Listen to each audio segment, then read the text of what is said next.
Hej og velkommen til. Jeg hedder Vibeke, og jeg er privat læsevejleder i Læsestedet i Skoven.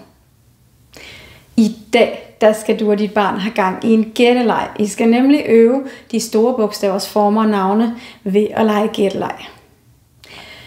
I er kommet til den sidste lektion i det første trin i Lær bogstaver og lyde. Trin 1 handler jo om de store bogstaver, og jeg tænker, at dit barn er ved at være ret trygt ved at arbejde med de store bogstavers former og deres navne. Og derfor skal vi have gang i sproget i den her lektion. I skal lave en gætteleg, hvor I skal skiftes til at beskrive bogstavernes former, og så skal den anden gætte, hvad det er for et bogstav, og sige bogstavets navn. Grunden til, at jeg har fundet på den her aktivitet, det er fordi, når dit barn kigger på et bogstav og skal prøve at beskrive, hvordan bogstavet ser ud med ord, så husker dit barn bogstavets form meget bedre. Og når dit barn skal beskrive bogstavet, så får det trænet sit sprog, samtidig med at det også får øvet de store bogstaver. Når dit barn skal lytte til din beskrivelse af bogstavet, så får dit barn også trænet sit sprog. Men det er mere den del af sproget, hvor dit barn lytter og forstår sprog. Men det får også samtidig øvet bogstavernes former, fordi det lytter til, hvad du siger, og skal prøve at kigge på alle bogstaverne på oversigten, som du skal printe ud, og så prøve at finde ud af, hvad det er for et bogstav, du beskriver. Og det vil altså sige, at jeg har lavet en aktivitet, hvor dit barn udvikler sit sprog, og samtidig styrker sit kendskab til de store bogstavers former og navne. Til dagens aktivitet skal du printe 2 ark ud. Det er de ark, hvor alfabetet er fyldt med store bogstaver, men hvor der også er en lille firkant ved hver eneste bogstav. Derudover så skal jeg have fat i en blyant, for både du og dit barn skal sidde med et ark og en blyant.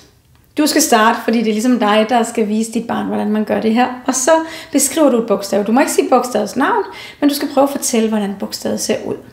Og så skal dit barn selvfølgelig gætte det her bogstav. Hvis dit barn synes, det er svært, må du komme med nogle flere ledetråde. Og hvis det stadigvæk er svært, efter du har givet flere ledetråde, så kan du prøve at vælge at sige et navn på en i omgangskredsen, som har det her bogstav i sit navn. Gerne som forbogstav. Du kan også prøve at sige lyden til bogstavet, eller du kan prøve at sige nogle ord, der begynder med det her bogstav. Og så kan det være, at dit barn kan gætte det. Du må hjælpe alt det, du vil, så dit barn får en god oplevelse ud af det. Når dit barn har gættet det bogstav, du fortalte om, så sætter I lige kryds med blyanten begge to, fordi så ved I, hvilket bogstav der er brugt.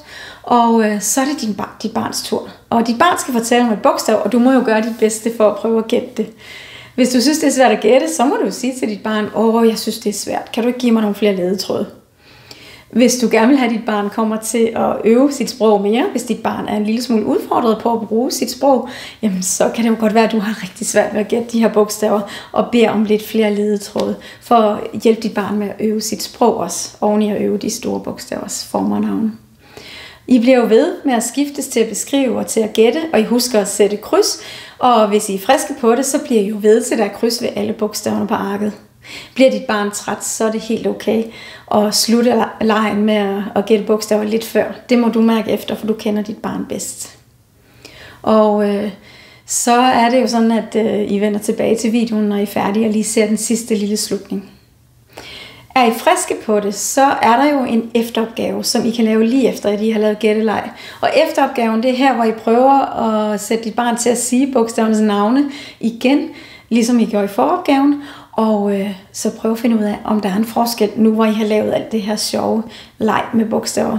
Og det er der garanteret, tænker jeg.